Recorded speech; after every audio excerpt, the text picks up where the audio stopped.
Progress today. We've got scrimmage tomorrow, and it'll be a big opportunity for us to really take another step forward to see what kind of football team we have. Our depth's getting a little bit thin at some spots, particularly the wide receivers. We got one guy down with a concussion, the other guy's got a pulled ham, but guys are working through it, and the double reps are paying off because we're getting a broad-based improvement. And so, pleased with our progress. I thought we had a good day today, and tomorrow the lights will be on. We'll see what kind of team we really have. So, questions? I feel, Craig, even though you've had a few injuries, you have enough guys to get the work in tomorrow, get the reps in that you want, and do all those things tomorrow. Yeah, we do. I've spec'd out some of the roles and reps that we'll have. It'll be a controlled scrimmage. It's it's not going to be a situational scrimmage. We're basically looking for a number of plays.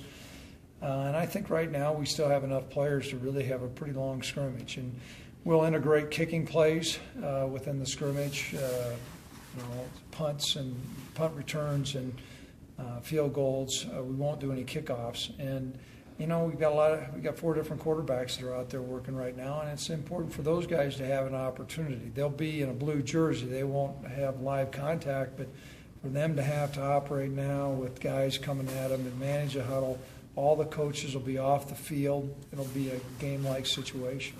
How much more do you learn in the scrimmages when obviously there's only so many times you can tackle and be that physical than you would in just a regular practice? Well, what you learn is at the point of attack, what guys at that time can really make a play, particularly on defense. You think you're in the right spot, and as coaches, we try to project.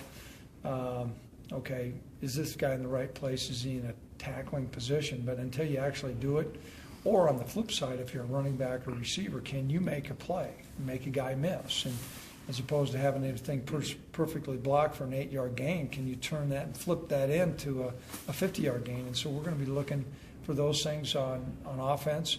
And then we've been stressing pursuit angles and effort to the football on defense. I know last year, quite frankly, as I looked at our numbers, they were abysmal on defense, and we've got to improve that. If you're going to win championships, you got to play really good defense, and you're not always going to be in the right place at every time, but pursuit angles and effort to the football and gang tackling can come into play, and so we're going to see how we fare tomorrow with that. I know all the areas are important for evaluation. You mentioned the quarterbacks. Any other particular area or specific area of the team that you're really going to be looking at tomorrow? Well, I think the tight end position, it's such an unproven place, and the fullback position, because there's some projections that are there, and that's going to have an impact on our offense, on really where we're going. Mm-hmm. We're going to be a work in progress offensively even through this next year. And but the sooner we can integrate those players, whether it's the tight end or the fullback, into that system, I think it's going to have a big impact on what exactly we do. And Coach Vigen's got a really good pulse on our personnel. And we'll stress it a little bit, but then we're going to come back and say, okay, this is what we really have. And that position is going to be important for us tomorrow. Mm-hmm.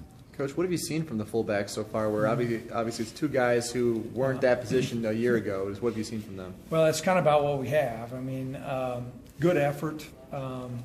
Some of the power plays and things that we do, the want-tos there, that's technically a tough position. Beyond being a physical position, you've got to read a lot of things on the run and then be aggressive. And so I think they're still, they're feeling their way. Some of the things are pretty good. Some of our plays, I looked and said timing looks pretty good, covering up guys in the right spot. A fullback, I hate to say it's almost a glorified guard. I mean, the number of opportunities that they're going to have to carry the football is pretty limited. But what they do is critical as far as, our effectiveness on offense to get a good running and passing game. Or do you know specifically of guys that won't be able to scrimmage tomorrow? I know there's probably been the ones that we've known all spring, but any new, or do you know of any Nothing right now? Today. You know what? I've got a pretty lengthy list in my pocket. Certainly concussions and some pulled hamstrings. And some of it may change tomorrow, but I tell you what, tomorrow I can give you a full updated list on who's taking reps and who's not. Coach, how much would you say is in right now as far as the offense and defense just going to this first scrimmage? The base stuff is in. It's not polished yet. We're going to continue to add stuff during the course of the spring. We're feeding our guys with the fire hose right now. It's not a deal where, okay, we're taking incremental baby steps. And so, the base elements of our offense and defense and the line portion of our kicking game, some of the finite things, we certainly haven't experimented very much so. So, you'll see. Well, you won't be there, but correct me there. You'll see. Thanks. I'll tell you about it. The lion's share stuff's in. Right. I'm learning the more words I say, the more I get in the doghouse.